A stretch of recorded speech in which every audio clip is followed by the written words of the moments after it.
We're talking about a majority of people here.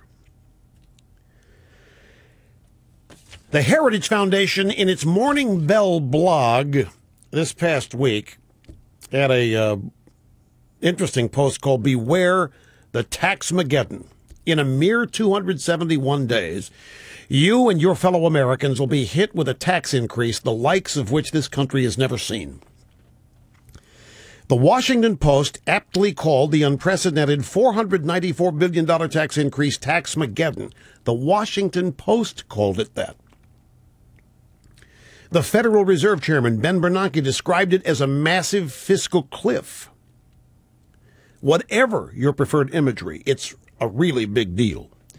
Despite all the warnings, President Obama has kept his silence, while Congress has made no apparent effort to prevent this impending calamity to families and the economy.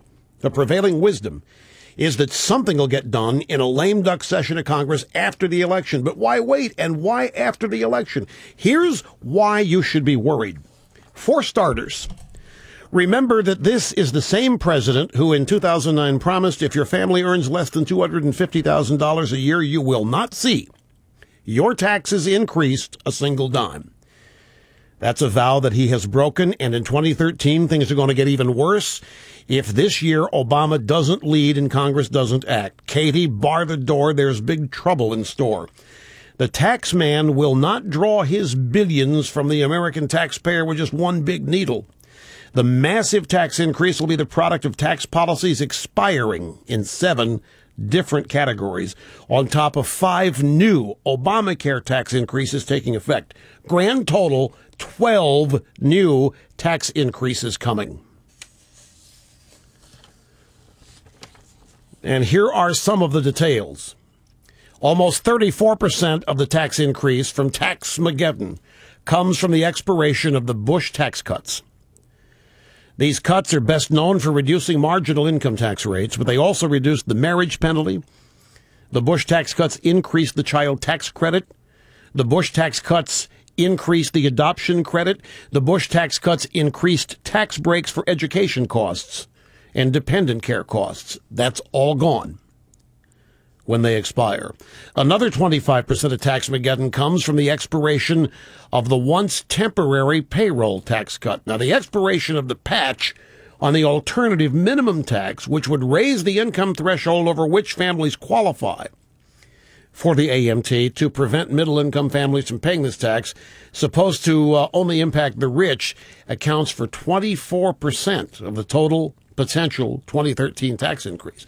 An alternative minimum tax that's supposed to only affect those who aren't paying any taxes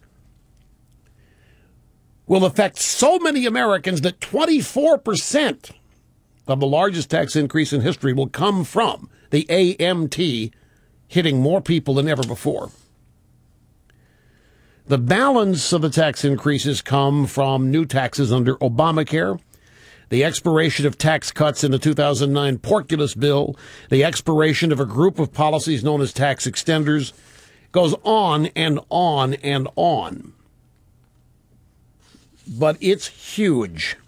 And if you add rising gasoline prices to it and everything else that's seeing the price increase because of inflation, it is an all-at-once explosion of tax increases that's going to destroy disposable income. And it's all planned. And it's all planned to hit after the election. Just like Obamacare doesn't get fully implemented until 2014, when theoretically Obama's no longer accountable because he will not be facing an election again. You got to